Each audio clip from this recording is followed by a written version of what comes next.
Hello everybody, this is Mahadeva, the OG Thunder Wizard here, thunderwizard.com. So this is going to be the new motto of the channel. Take back control of your soul. Take back control of your narrative. So for the past 2,000 years, the narrative of what human beings are, what their relationship is to the universe, what the universe is, what objective reality is, has been controlled by organized religion. Even if you weren't born in a religious household, whether or not you believe in God or don't believe in God is irrelevant.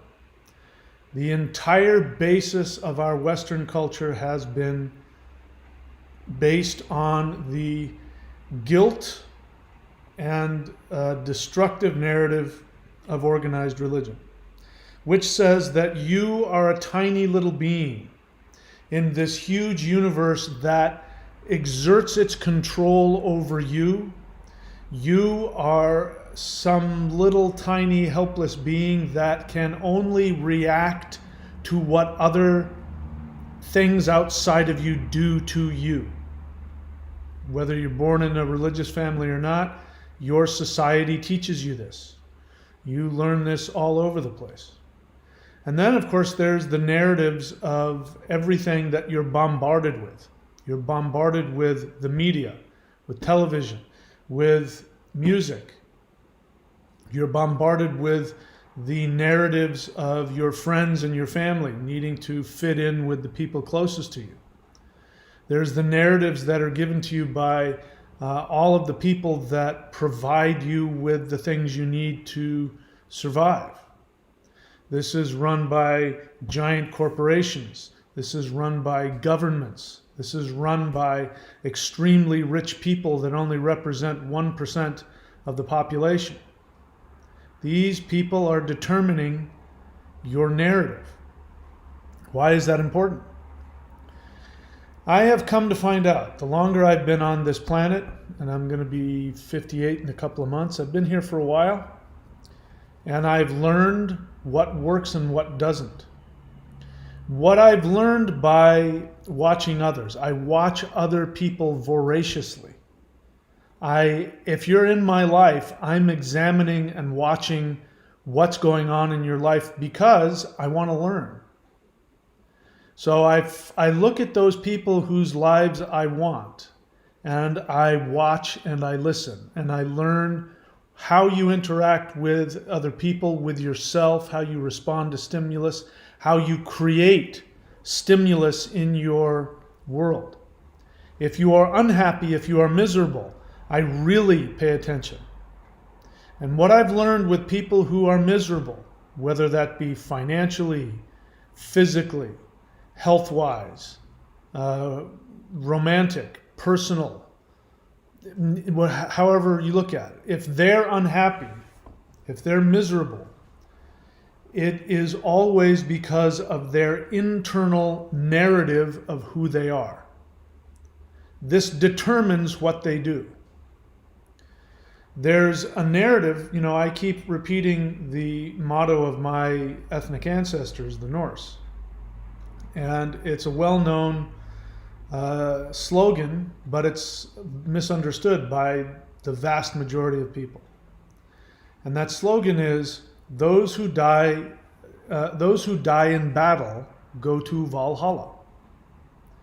Now, on the surface, it sounds like it means those who go and get a knife stuck in their neck, go to Valhalla. But that's not what it means.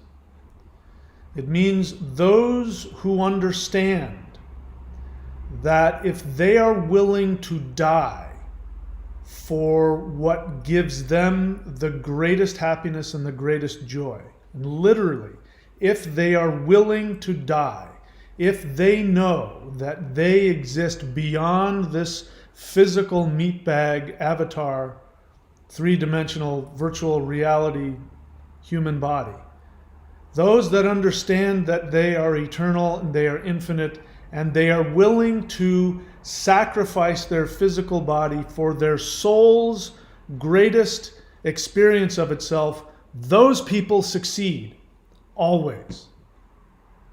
Those people go to Valhalla, which means that those people end up in a state of being where the universe must serve them, just as if they were Odin, who lives in Valhalla. That's what that means. The narratives I see with people who are unhappy are people whose narrative tells them something that is, number one, inaccurate, but number two, it determines everything around them. And so the battle isn't for the battle of your mind, although there is a battle for your mind as well. The battle is for control of your soul. When your soul is controlling your narrative, when your soul is telling you who you are and what your relationship is to everything else, then you will be able to manifest, intend, create everything that you could possibly want and beyond, more than you can possibly imagine. Now, this isn't something that is done easily. I say this with all, belief, and I say it as a cavalier fact, but it is challenging. But that's the whole reason you're here. You chose to incarnate so that you could experience this challenge. Any video game worth its salt, any video game worth playing, there must be a real threat that you can lose the game. And you lose the game when all of your men are dead. There must be a real risk. If the risk isn't there, the game is no fun. This is a real game that the most powerful being in the universe, which is your soul, has decided to play, which means that the stakes are going to be huge. Your experience of what you can lose is very real. And if you don't acknowledge the severity of what you could lose, that is when you end up living a boring, painful, miserable life. There's nothing about that life that your soul will want to remember.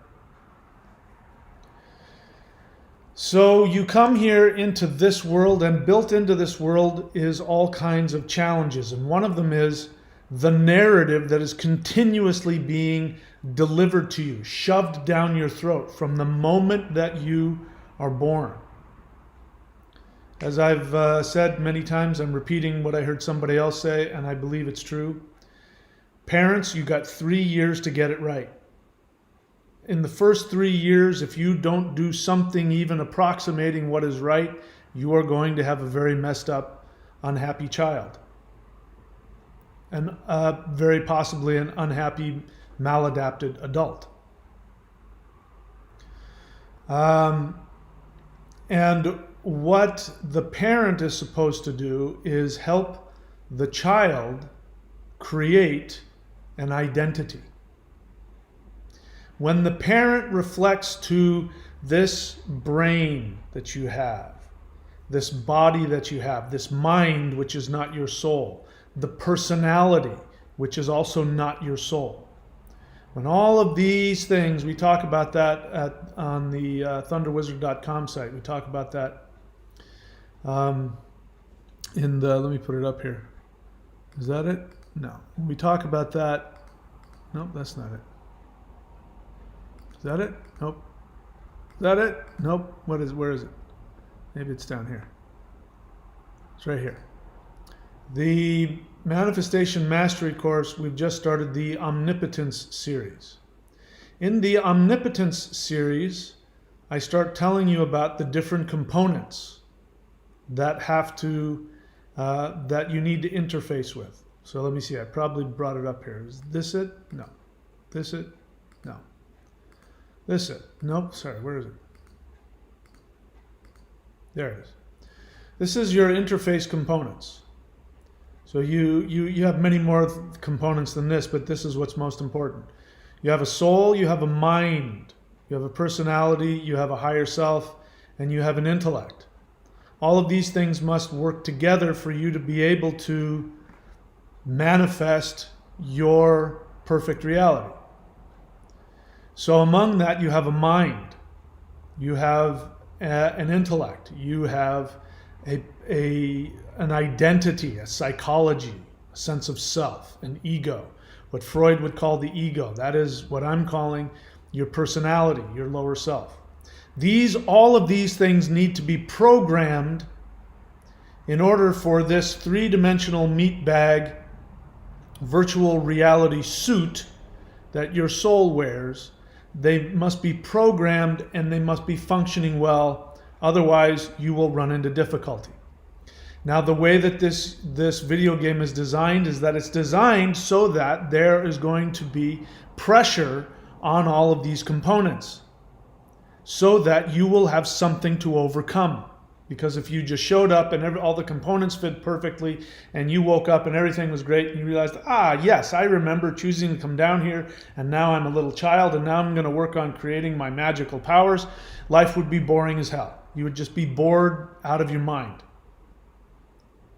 So you have to overcome the false narratives that are being thrown at you. From the moment you're born, your parents are energetically programming you. Carlos Castaneda was brilliant at this. It turns out Carlos Castaneda was a narcissist. He suffered from narcissistic personality disorder at the very least. He was bonkers. He was loony. He didn't have a sense of self. He didn't have an ego. His lower self was very malformed if it was formed at all.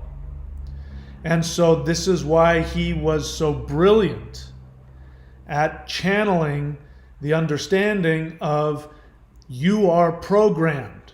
This is why he came up with the whole thing about I forget the words that he called, where energetically, there are little energetic, ports where your awareness all comes together and it creates a reality. That knowledge was brilliant, even though he's channeling, this isn't something he lived. Even though it's not a real construct, the symbol of it is absolutely brilliant.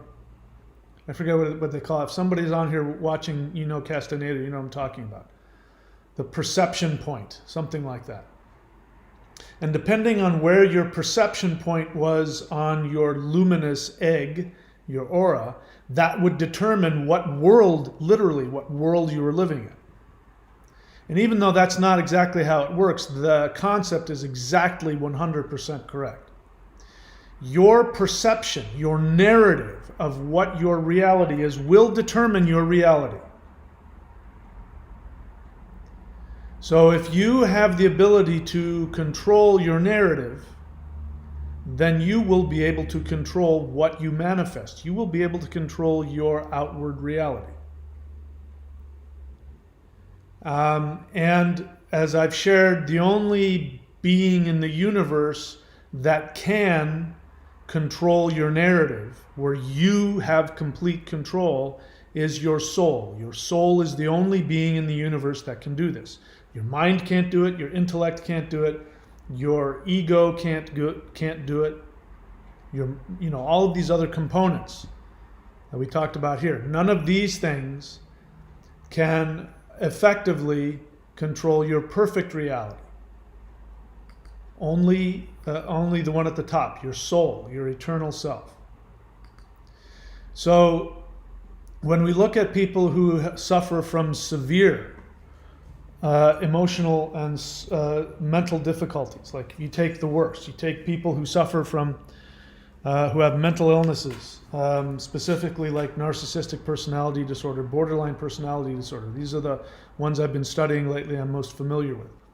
What you'll find out is that they don't have, in this interface components, they don't have the number 3, the personality software. That is non-existent in them. And so that's why they don't have any empathy. We talk about them as being sociopathic and being evil. And we have said this is the narrative that we have given to people with these mental challenges, which keeps them in their mental challenge, is we say that only people with empathy can interact constructively with other people. And if you don't have empathy, if you don't have any positive feelings, and if you don't have any awareness of emotional connection to other people, then you will always be evil and destructive. And so when those people try and heal, they can't, because they're constantly told a narrative. And the narrative is, you don't have any empathy, you can't get better. You can't heal. You will always be damaging to other people. And so they say, okay, and that's how they live. There's a comment somebody left. He erased it, which shows you something. By the way, every time somebody leaves a comment on my channel, if you leave a comment on my channel and you don't like it and you erase it, I still see it. So this person left a comment, and and I'm going to break down to you his narrative. Your narrative, by the way, before we get into that, your narrative is really important. It not only tells you about, you tell yourself what your limitations are, but you tell your body what limitations it has. And then you start telling other people around you what limitations they have. And if people want to be in a relationship with you, they have to accept your narrative of them. And if they decide not to accept your narrative of them, either they will leave or you will leave. So we have to have these shared narratives in order for things to work. So this guy came on and he shared his narrative of not only his programming, but his relationship to spiritual knowledge. But then he tried to program me with his narrative. Now, this isn't unusual. People do it all the time. This is what's happening, by the way. If you leave a comment, what I'm doing is I am slicing your narrative to pieces. This is why you should never take anything I say to you personally. Lots of times I'm wrong because I am jumping at, taking things, out of context, and then I have to go back and apologize. This is why, it's never a good idea just to throw out a comment or to not be clear about what you're saying. But the times that I'm not doing that, what's happening is I am dissecting your narrative. And if you are attached to your narrative, and that's what the narrative is designed to do. The narrative is designed to tell you, this is what you need to do to survive. This is the programming you need to survive. If you don't adopt this, you will die. Even if that narrative is inaccurate, irrational, and destructive and wrong, it won't matter. Your number 3 in this list here, your personality software, will latch itself onto whichever narrative it believes to be the one that will keep you safe and alive. And in the case of people with borderline personality disorder, people with narcissistic personality disorder, and even people with just normal neuroses to a differing level, they believe that their survival depends on them being hated and unloved. They believe that their survival is in being a horrible person or an unlovable person or an irrational person or whatever it is that their narrative is. They believe that that's what they need to be in order to survive. And so it doesn't matter what the intellect tells them. It doesn't matter what their mind tells them. That programming will narrate and determine everything that happens to them. In the case of people with borderline personality disorder, their internal narrative is, I'm unlovable. Nobody will ever love me. But they also have a deep need. Their deepest need is to be loved and to be accepted. And so they have their biggest fear is to be abandoned.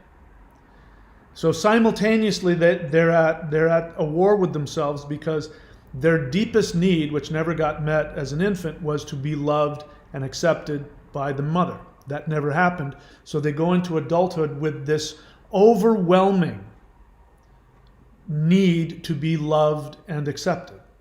But their programming, their narrative, because of their either outright or because of the whatever they experienced, the narrative they received was they don't deserve to be loved. They don't deserve to exist. So when somebody does love them, in the beginning they think it's amazing and fabulous, and then their narrative kicks in, which is, in order to survive, I cannot be loved, I don't deserve to live. And so they lash out violently at the people that love them, like a wild animal. And they end up abandoned and rejected, which was their thing that they didn't want to have to begin with. So their narrative determines their unfortunate reality. There's an overall narrative that human beings have been taught. This is, again, why I love the narrative of those who die in battle go to Valhalla. Because nowhere in that does it say you have to feel good to do something. Because the person who's on the front lines waiting to go to battle, waiting to go die in battle, they're well aware that they're afraid. They're well aware that what they're about to do goes completely against all of their survival instincts. So they never ask, when am I going to feel like I can go into battle? Now maybe there are a few of those, those berserkers and a few people who are really, bred to be warriors. Maybe they do. It's a good day to die. But for the vast majority of them, their bodies and their minds are telling them, I don't want to be here. I don't want to do this. This isn't fun. I don't feel like this is a good idea. I don't feel confident. But if they operated on that, then everybody would die. They would just, nothing would take place. So they override their narrative. They override their programming and they go into battle anyway. And what gets them through that is the narrative of those who die in battle go to Valhalla. So even if that big giant Celt over there that's twice my size, who's got a giant battle axe that he's whipping around getting ready to bash my skull in, even if that happens, it's okay because I'll go to Valhalla. His narrative takes him out into the battlefield and he may even win as a result of that. So the whole narrative of I have to feel good before I take action is a narrative that doesn't work. The narrative that I'm giving you is that narrative that I just said about, those who die in battle go to Valhalla. The narrative I'm giving you is take action towards what your soul wants, regardless of your feelings. Now, I am not giving you the narrative of you have to feel good all the time. So I'm not telling you to deny your feelings. In fact, I'm telling you the opposite. I'm giving you an impossible task. That task is to be fully enlightened. You must have all of your thoughts, all of your feelings, all of your impulses, and you must feel them 100% without any judgment, and yet have the consciousness to take completely contrary action, the exact opposite of what your instincts want you to do, if that is what is constructive for you and for the rest of the world. When you do that, you will achieve your Valhalla. So let me I said I was going to share with you this guy's narrative. Here's his narrative. He's responding to my video, How to Master Astral Projection Shamanic Journeys. I don't remember what is in there, but I'm sure that I pointed to some link somewhere and said, get this series or subscribe to this. Subscribe to the Warrior 90-Day Lightning Qigong. Subscribe to the Manifestation. I'm sure I gave him something like that because he says this.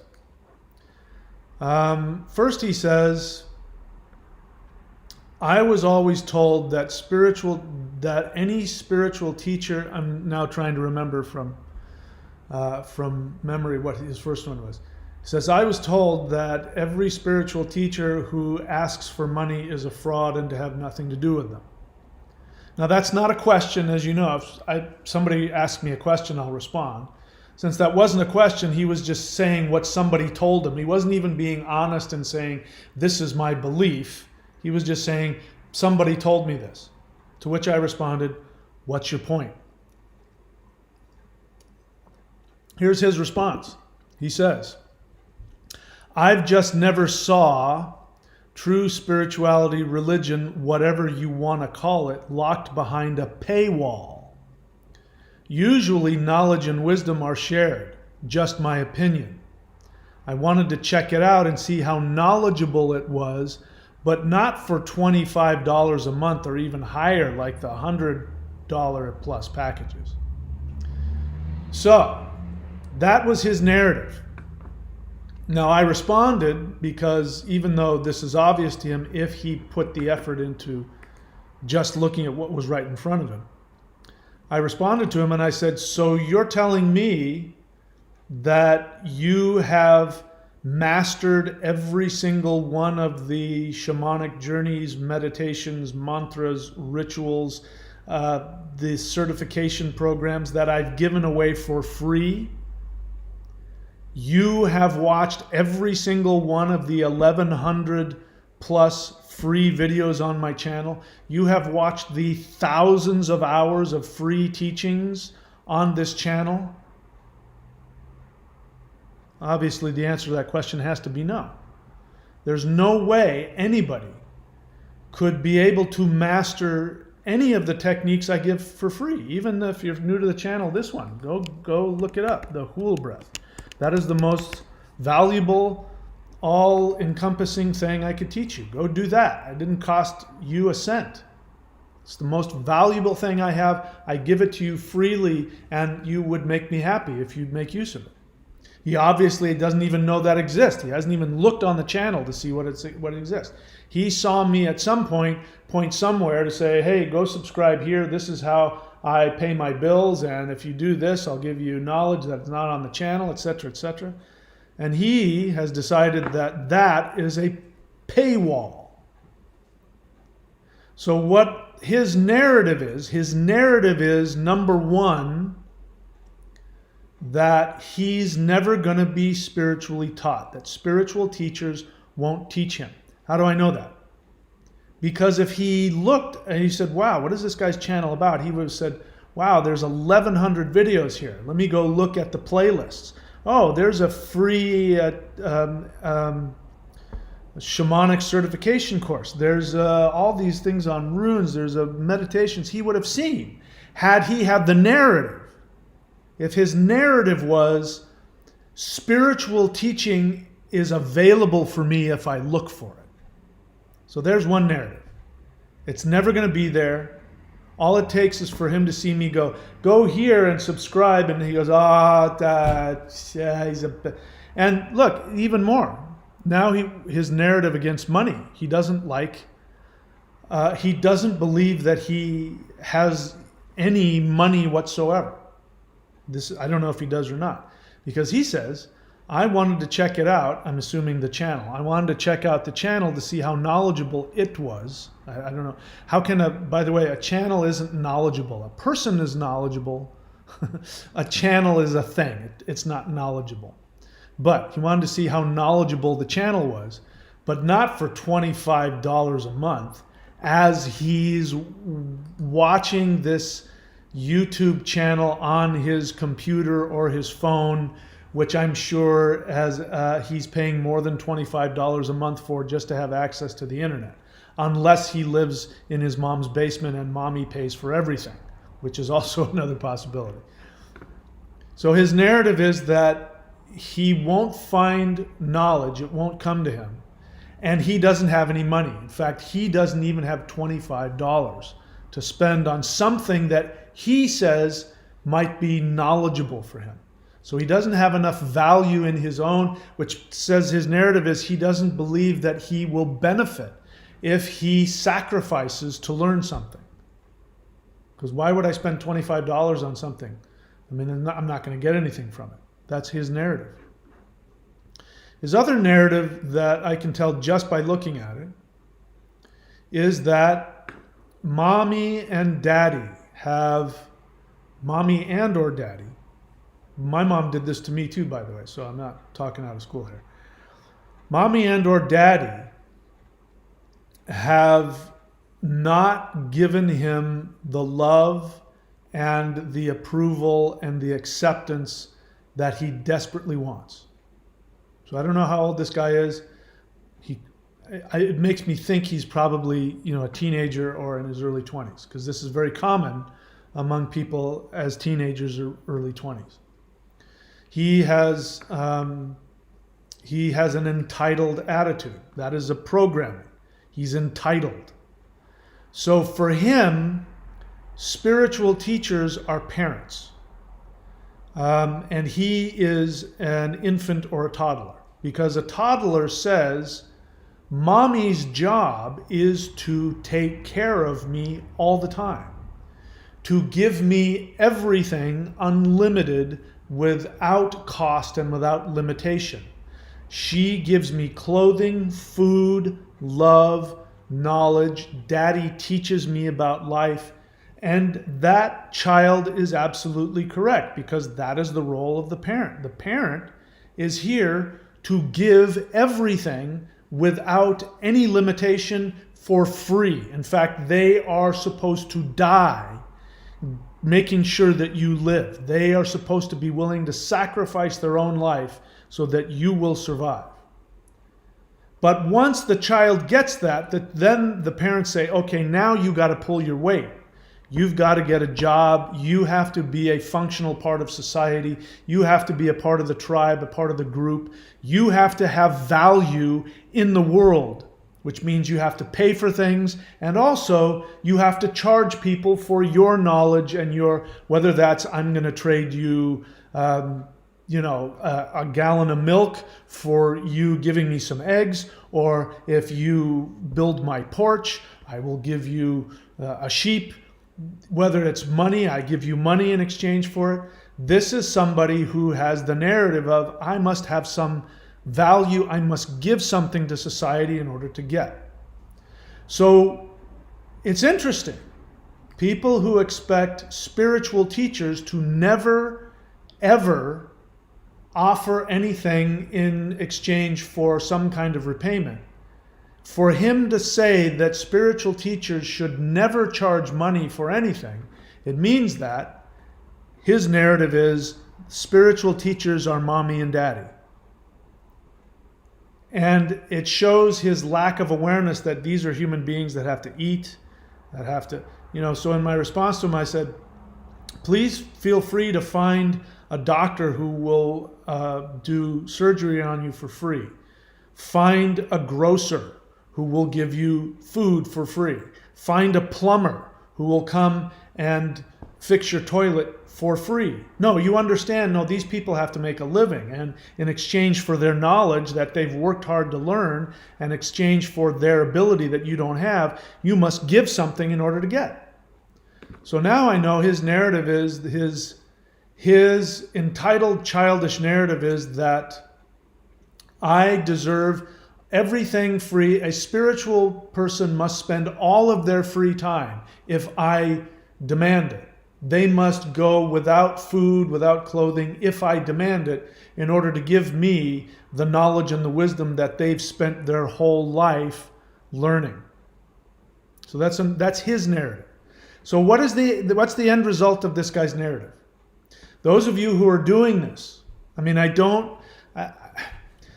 sometimes think maybe I should put together a video with everybody's, experiences, a testimonial video, and I should. I really need to think about it, and I choose not to because it's crass. It's obscene.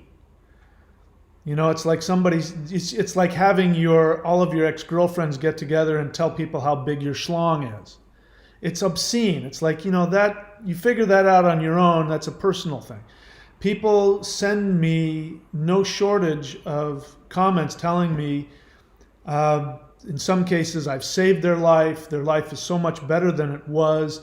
They now see themselves, they're understanding, they're learning how to live, just all things. And it's all from just doing this stuff. All of this stuff is designed to change your narrative. And when you learn how to change your narrative, your life gets better. And I've said it over and over again, and I'll continue to say it. Every single student that comes to me and follows my directions to the letter consistently, you have to do it to the letter and you have to be consistent about it. Those people that do that, their lives change for the better every single time. And every single time that a student stops doing it or comes to a point of challenge or comes to a plateau, and don't get me wrong, I'm not being flippant about it. It's you know, it feels like you're dying. It's very painful when you hit those plateaus and you have to go beyond your limitations of your narrative. It feels like you're dying, and not everybody can do it. So and by the way, nobody has to be perfect. They can make mistakes and, go back and make it happen later. So I'm not, you're not condemned for life if you regressed. But I'm trying to say that those who do it and do it consistently, no matter how painful it is, their life continues to get better and better and better. And that's true for me as well. I'm no different than anybody, not by a long shot. I'm constantly bumping up against my own limitations and my own narratives. One of my narratives was, if I'm happy, it'll kill my older brother. I'm just now at 50, almost 58 years, coming to that realization that I was programmed that way since birth. My brother just programmed that into me to such a degree that every time I'm on the verge of real massive success, I go through these huge emotional, psychological upheavals. Sometimes physically. I get physically ill sometimes, because that programming, again, is here's how you need to survive. And you have to let go of the programming that you think on an unconscious level you need to survive. It's traumatic. I've never once said that this is an easy path. You'll never hear me say that, because it's just not true. So this guy's narrative is he's never going to get any spiritual teaching because all teachers withhold. So I know now his mom and dad withheld from him the love and approval that he wanted, in whatever way that is. He also doesn't believe that he will get anything for his expenditure. If he puts effort towards anything, he doesn't believe he'll get anything from it. Which is why he says, I'm not even going to try it out for $25 a month, which is the lowest level of subscription, let alone the higher ones. So, it's, this is, again, why it's such a good idea just to ask questions, because you'll end up telling me everything about yourself. If you listen, people will tell you everything. They'll tell you everything about themselves and about how things are going to play out between you, that you're going to be able to tell where they're going to go in life unless they change. If they stay where they are, you can predict exactly where people are going to end up. So let's talk about weird, the concept of weird, before I open it up to questions. Let me see if there's even any people on here. No, not a whole lot of people, so I get to do some more talking here. So the concept of weird, this is again something from my ancestors. Weird, you know it as the word weird. That's why we still use it. It was IEI. The law of weird is the law of manifestation. Weird means that which has been woven. Weird. That which has been woven. And according to the law of weird, there are 3 giantesses, supernatural beings that are beyond even the gods. The gods can't even have any power over them. They are so powerful. They are embedded laws of the universe that even the gods must obey. And these Norns, these goddesses, they're giantesses, they weave the 3 threads that create space-time, what you know as destiny, space-time. So they have 3 threads: the past, the present, and the future. The past is called origins. The present is called immediacy. And the future is called debt. D-E-B-T. Debt. Karma. What karma means. Now, debt just means that you will get paid for what you put into. What my friend here who says that, he's not even going to waste $25 trying to figure out whatever my teachings are. He doesn't understand that in order to get, you have to give. He doesn't understand that law. He still thinks he's an infant and he still sees me. If he sees me as a spiritual or claiming to be a spiritual teacher, he sees me as a daddy. And so as a daddy, I must spend all of my spare time giving him things for free. He's entitled, he deserves that. So the end result of that is his actions. He plays them out. He never even gets a chance to try anything. And not only that, he doesn't even see the free things. Like one of the most recent ones I put up for free is the immortal Qigong practice. That thing, if I were to put that together and charge money for it, I would probably charge $500 just for that one practice.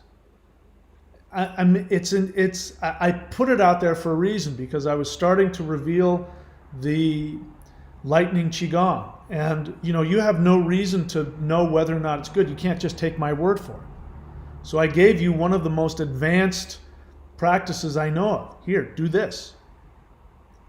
And if you do it, I dare you to do it and not have an experience. I dare you. But his narrative won't even let him see that. Because according to him, he's not even going to put $25 into something, therefore I'm not going to get anything from you. Had he put just 30 seconds or a minute into seeing what are the most recent video, what is this immortal, the Qigong routine, what is that? Oh, he's teaching me how to do this thing. Why don't I try that? Wouldn't have cost him a cent. As he watches his internet in his mom's basement that his mom is paying for. Wouldn't have cost him a cent. But his narrative talked him out of it before he even got there. So the thing about the narrative is that it's completely under your conscious control. What I mean by under, it's in your unconscious, meaning it doesn't sound the way I meant it. You don't have conscious control over your narrative, just on the surface level of your existence. Your narrative, as we talk about here, your narrative is created by your number 3 component, which is your personality software. That's where your narrative is created. And once it's created in there, it is programmed to control your entire existence for the rest of your life, which means what? It is going to fight back when you start to change that narrative. This is why positive affirmations don't work. If you want to go to the law of attraction sites and think that you can hypnotize yourself with positive affirmations into being rich and happy, they will not end up working if your personality software has been programmed differently. And you won't consciously know. You'll be one of those people, like I was, who says, I do everything that the law of attraction says, and I still don't have the woman, and I still don't, I still didn't have any of the things. And I have had all of those things now since I've completely shifted around and realized, it's not about that. It's about what I do. Now, going back to our friend who says, I'm not even going to pay $25 because this guy's asking money, therefore I blah, blah, blah, blah, blah. That guy won't ever be able to experience whatever it is that I offer in that $25 subscription. He'll never know. And he would have to overcome his programming, which says, I'm entitled. Spiritual teachers have to give me all of their time and energy for free. And since underneath all of that, the real feeling is nobody ever teaches me anything, nobody ever gives me anything.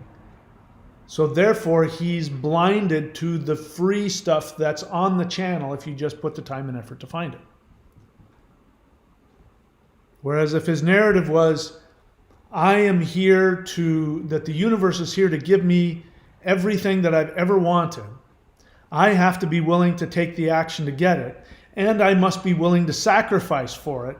Wow, here's this channel. Let me sacrifice my time by searching through all of the playlists, by finding how to search, by putting search terms, and I'll put up all the things that I care about and see if this channel has any on this free thing.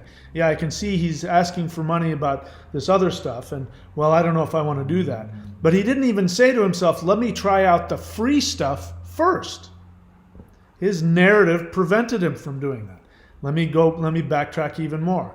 I don't know him, but I'm willing to bet that he has an overprotective mommy or daddy. He may still be living with mom and dad. If he's not, he doesn't have a lot in his life, and he still has a strong attachment, even if that's just emotionally, to mommy and daddy. And mommy and daddy told him if he wants to be loved, he has to stay dependent on them. He can't ever go be successful. He can't ever go have a job. Don't even try asking for that, because everybody out there is trying to steal from you. Stay with us. You have no value to us if you don't stay attached to us. Now, I don't know if that's the exact programming you got, but I'm willing to bet I'm coming pretty close. Because people who are taught something else do completely different things. People who are taught, if you go after whatever you want, you'll find it. If you fail, pick yourself back up, because you'll always succeed. The universe will always give you what you want. You have value. If somebody rejects you, don't worry about it. You have value. You'll find somebody else. They're not worthy of you anyway. If you persist, you will succeed. You will make mistakes, but that's okay. Doesn't matter how many mistakes you make, you will always succeed if you keep working at it. People like that show up and go, wow, this is an interesting channel. Let me comb through what's in here. I have the time to put towards something that matters to me. So what is your narrative? You might not even know what your narrative is. And like the people that I just mentioned, the people who have very serious mental illnesses, those that have the awareness that their narrative has been that they're worthless, even though they're not. They've been told they're worthless and unlovable and don't deserve to live. If they are told that you can take actions even if they're completely opposite your narrative, and you will get benefits based on your actions. If they can adopt that, they can still have that narrative within them. So here's the thing. Those of you who ask me things like, how do I get over my fear? How do I get over my laziness? How do I get over... I always say the same thing. I said, who told you were supposed to get over it? I never told you were supposed to get over it. You're supposed to be conscious of it and then do whatever it is you need to do to go after what your soul wants to do. That's all I've ever said. That's all I ever will say.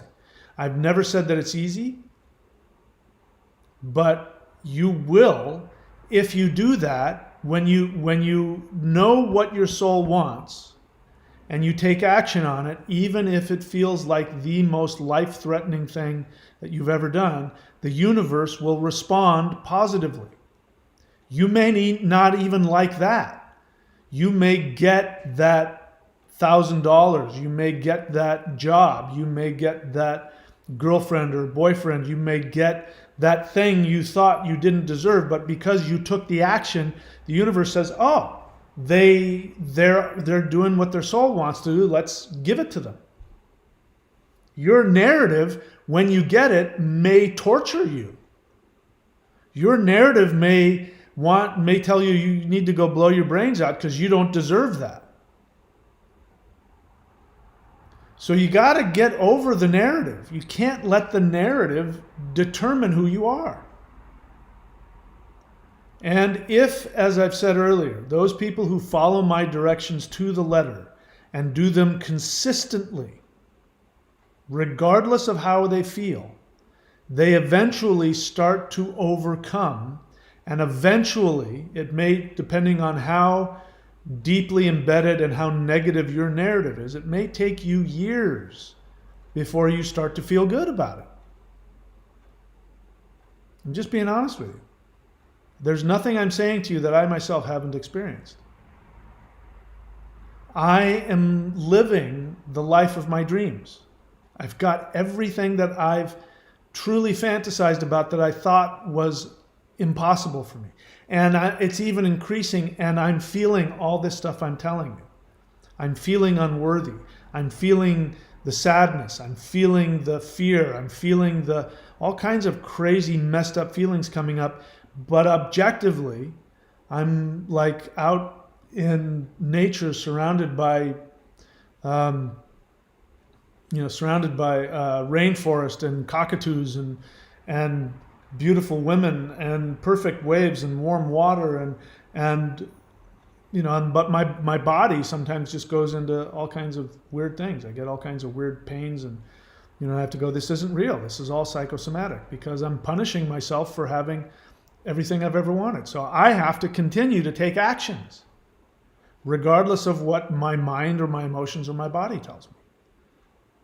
So if you're sitting there on the other side thinking that I've got it perfect and I just snap my fingers and I get what I want and it's wonderful, I go through the exact same things you do. So if I can do it, you can do it.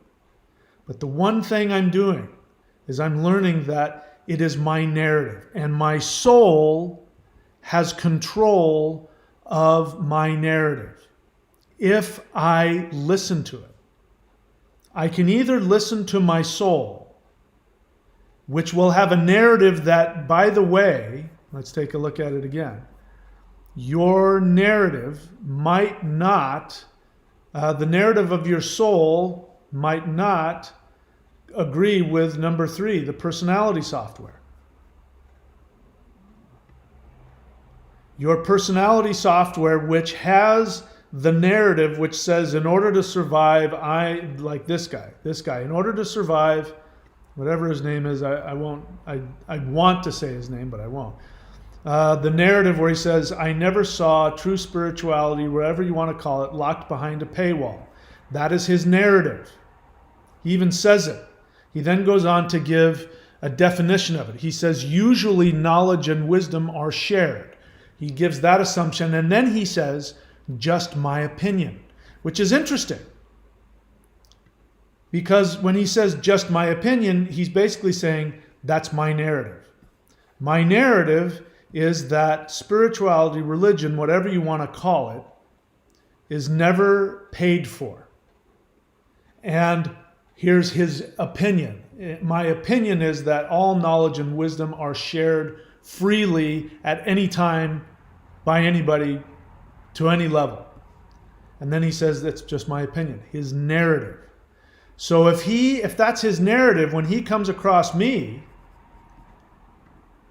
I have a different narrative, which I find to be true, which, by the way, let me just again, usually knowledge and wisdom are shared. That is not true.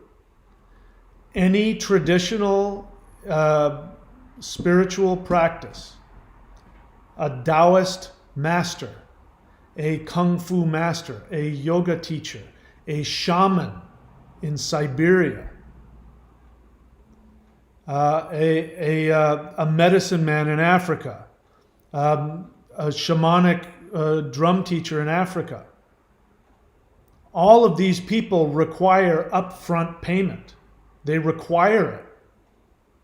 So his assumption, which is his narrative, usually knowledge and wisdom are shared, just my narrative, isn't true. And so we run into the problem when your narrative is not in alignment with objective reality, then he's gonna say, that's my opinion, therefore I'm gonna follow it. That's my narrative, which I have come to the belief is what I need to survive, even though it's bumping up against the reality that here you are, a living person who has decided to make a living by doing this, and even though I don't see it. You got a bunch of free stuff on here, and you've got these other things which teach even higher levels of stuff, but you require people to pay you for it. That doesn't fit within my narrative, therefore it doesn't exist. Therefore, he's going to go on to the next channel. And he's going to find, if he's lucky enough, he'll find some cult leader who says, no, I don't want anything from you. I'm here to give to you. Come to my, and there are people on here, I could give you the websites of them. Come to our compound and be one of us. I don't ask anything of you. And then when you get there, you find out they want all of your life savings, but you can't have any friends or family. You have to live in their compound and all of that. That's where this narrative is going to take this guy.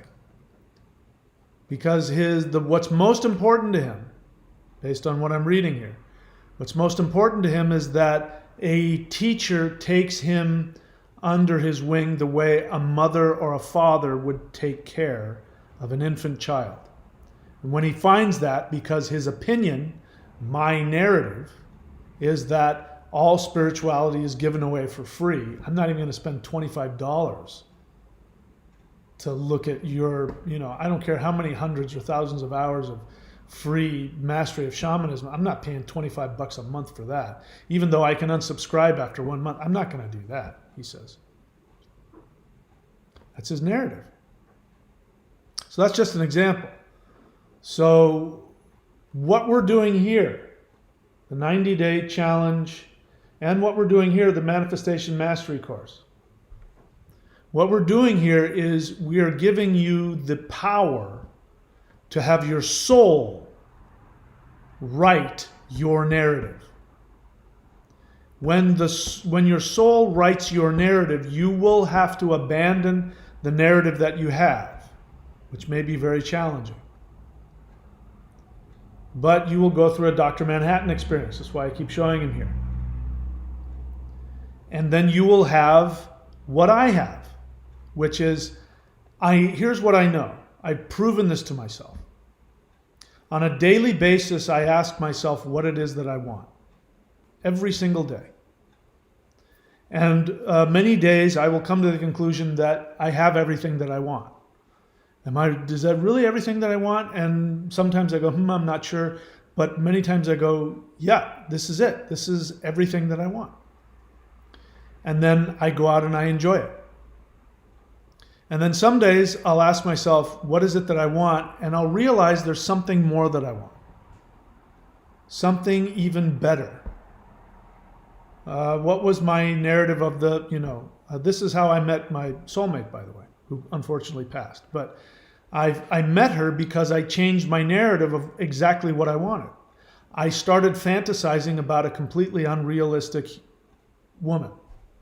And she appeared. So as I'm doing this now and I think about what it is that I want, I'm realizing I don't want to be in a relationship right now. I just want to surf and enjoy working on this channel and enjoy practicing this stuff. And I have all of that. And it's beyond what I could want. Tomorrow I may change. I'll ask myself, what is it that I want? And I may become aware that there's something even beyond what I have. And it will feel unattainable. It will probably feel unattainable, and I will probably go through feelings of unworthiness or fear. And because I've learned that if I become aware of what it is that I want, then I have to go after it, regardless of how I feel. And if I go after it, I always get it. But it starts sometimes just with knowing what I want. That's where you can have that also. You can have the ability to become aware of what it is your soul truly wants. And just that awareness, if you have all of these components interfaced and working, if you become aware of what your soul wants, all of these interface components will come together and will manifest it. You won't even have to do anything. There have been times when all I've done is I've just been sitting there thinking about what it is that I want, and I know that I'm kind of in conflict and I'm confused, and then I become aware that this is what gives me the greatest joy. Oh, okay, good. Now I know. And then I forget about it. Because I know now that I know it's going to happen. The one thing I have to do is just become fully conscious and accept it. But that's because I've been spending the past, 40 years integrating all of these components together. Of course, I didn't know that's what they were, but that's what I've been doing. Been working extremely hard to interface these components so that when all you have to do is just decide or discover what it is you truly want and then be willing to change the narrative about it. And that's my narrative. You can adopt my narrative. All right? So I'm babbling in circles now. Hopefully I've explained it to you in a way that you can get it. Let's take a look and see if there are any thoughts or any questions. We don't have a whole lot of people on here because it's in the middle of the night.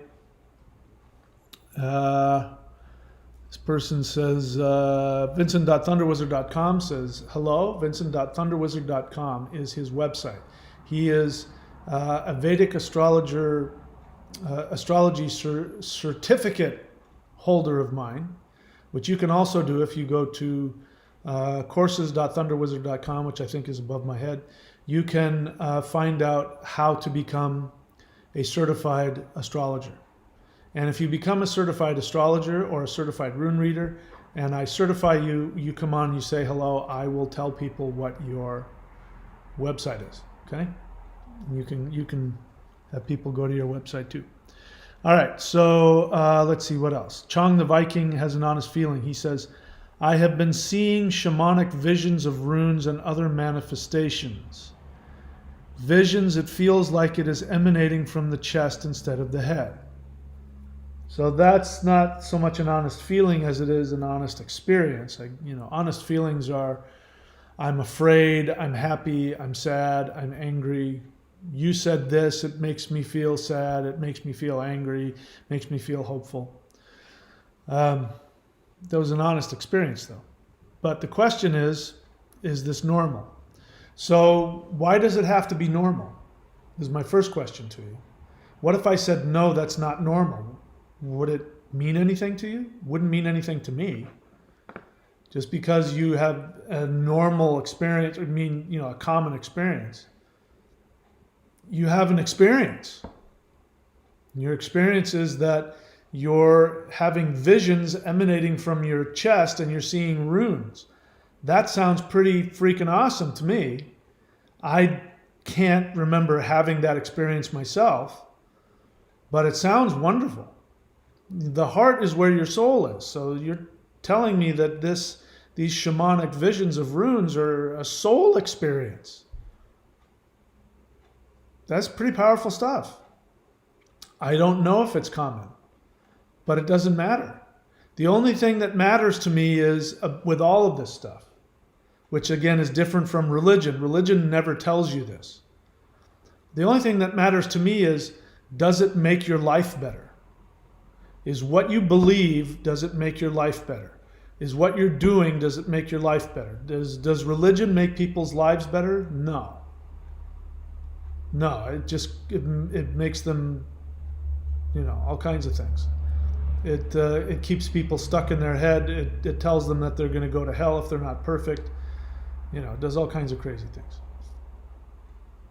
So the only thing I care about is if it makes your life better. All of these things I teach and give away to you guys, I do because I've done them and it makes my life better. That's all that matters to me. When I'm done with this video, I'm going to go to the gym and I'm going to do legs even though I'm sleepy. Because at the age of 57, I've learned that I need to go to the gym and lift hard. Otherwise, I start to think and feel like I'm old. But if I don't do that and I go to the gym and I lift like I'm 25, my body goes, I'm 25 years old, and I start to feel really good.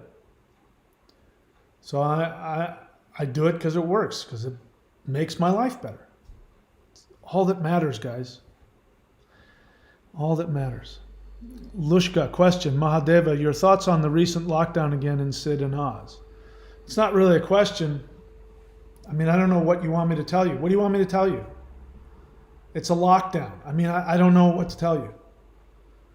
I know what lockdowns are, as you do. There's been apparently an outbreak of COVID cases. And the thought process is if we lock things down, then it won't spread. And then some people won't get sick and die. What thoughts do you want me to have on that? I take them at face value. The lockdown, since I've been in Australia for 2 years, the lockdown has served me personally very well. I'm here in south central Queensland, and there's nothing here. I mean, right now, I'll have to go out and wear a mask if I want to go to the gym or the grocery store, but so what? I don't have to stay locked down in my house. I'm not going through anywhere near what goes on in the United States, and they didn't do lockdowns very well there. So what do you want me to say?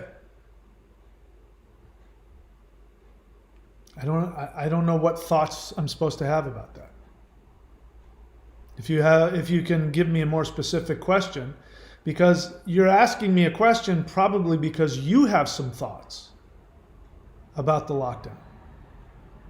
I'm more interested in what your thoughts are. Although I'm probably going to psychoanalyze you if you share them with me. But, the truth is that I'm done with the whole political thing for now. I could make videos on politics and what's going on, and I've come to the realization that it's pointless. It never makes my life better. It doesn't make my business better. So I'm just not going to waste time on it. What I have learned is that if I do everything that I just said that I do, if I do that, it won't matter if there's a lockdown, if there's a nuclear attack, if there's an entire country's, if the United States falls apart, none of that will matter.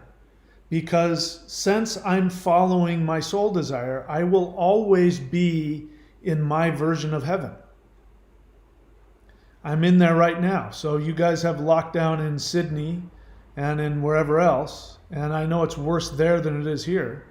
But I live, in very sparsely populated, and Queensland has been locked down from other parts of the country and other parts of the world, so we don't get a whole lot of COVID cases, so I don't have to worry about it. I take that as the direct result of me doing what I want. If I do what my soul wants, I'm always going to be taken care of. None of it matters. If you're saying that that's a problem for you, I don't know what you're saying. If you're saying it's a problem for you, then I would say, what's going on with your narrative? There are people, what was it? Zoom. Whoever the CEO of Zoom is, when COVID hit over a year ago, and they started going into lockdown, everybody wanted Zoom. And Zoom, that guy made billions of dollars or something overnight. So there's one example of somebody who this horrible thing for everybody else made him super rich. I can promise you, he doesn't have any negative thoughts about lockdowns. It makes him a lot of money. He didn't create it. People were probably going to say, oh yeah, he created it. No, he didn't create it. He just happened to be in the right place at the right time. You want to be in the right place at the right time? Follow your soul, and it won't matter what's locked down, what's open, none of it. None of it will matter. What else? I have the maelstrom, honest feeling. Hi, I started the Hool Breath and World Tree stance a few months back and have started adding 5 elements. I'm already feeling some interesting benefits. Okay, so thank you. I appreciate that. That's an honest experience. I wouldn't say that's an honest feeling, but I appreciate that feedback. So I'm happy to hear that it works. That's what I mean, guys. If you do it, it works. My friend, whatever his name is, will never know that, because all he saw was, I have to pay $25 a month and I can unsubscribe whenever I want. I'm not doing that. He'll never know what you just said. And he'll never know because he won't even go to the free stuff. He won't even go and do, there's all these free meditations, and let me put those together. He won't do the Qigong. He won't do any of it. And so he'll never have that experience. Got to do the work. Anything else? Nothing else? All right. So, yep, we're doing the 90-day challenge, the Warrior 90-day challenge, the Manifestation Mastery course. This is kind of in the vein of that. But when you link these two together, which you can do if you subscribe to the Warrior 90-day challenge, you automatically get access to the Manifestation Mastery course. When you link those things together, the 90-day challenge gives you access to a power center in your heart that is normally untapped. That power, which is different from Kundalini and Chi and is more powerful. This is why Dr. Manhattan is such a great thing here. And this is what I'm doing here when I'm doing these practices. I'm tapping into that. That power will give you extra powers and motivations to take actions on living your true narrative. It will also help you to become more conscious of your narratives, your true soul narrative. You'll become conscious of your false, negative, limiting narratives. You'll have to go through the experience of having to let go of that and die to that. And that's not necessarily easy. But you can link those two together. They will work together. All right? So I've done all the sales I'm going to do for today. There it is. All right, guys. So I don't know what I said, but I'm done saying it. It was good to see you all. Take care of yourselves, and I will see you guys next time.